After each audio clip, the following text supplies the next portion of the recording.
எங்களுக்கு வந்து தலைமையில இருந்து சொல்லியிருக்கிறாங்க, குழு அமைச்சு பொதுமக்களுக்கு போய் சப்போர்ட் பண்ண சொல்லியிருக்கிறாங்க.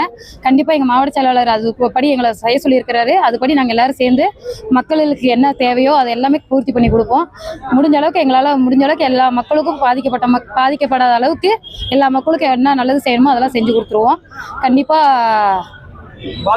யாருக்கும் கஷ்டம் கொடுக்காம கஷ்டப்படுத்தாம எளிய மக்களுக்கு என்னவோ எங்கள் கழக தோழர்கள் எல்லாரும் சேர்ந்து அவங்களுக்கு எஸ்ஆர் ஃபார்ம் எப்படி இது பண்ணணும், எப்படி ஓட்டை வந்து என்ன பண்ணணுன்றது முதற்கொண்டு நாங்கள் எங்கள் கழக செயலாளர் மேற்கு மாவட்ட ஜி கே சங்கர் சொல்லியிருக்காரு.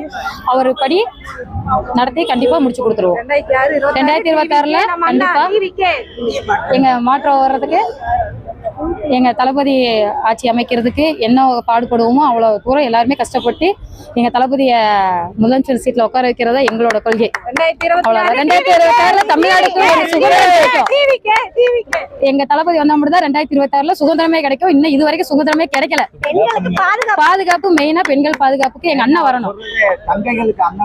எங்க தளபதி வந்தா மட்டும் தான் பெண்களுக்கு பாதுகாப்பு, இல்லைன்னா பாதுகாப்புன்றதே இருக்காது. பெண்கள் இனமே அழிஞ்சிரும். அதனால எங்க தளபதி வந்தால் மட்டும்தான் பெண்கள் பிள்ளைகளுக்கு பாதுகாப்பு. தளபதி மட்டும்தான். நாங்க தளபதி உட்கார வைக்கிறது வரைக்கும் ஓய மாட்டோம்.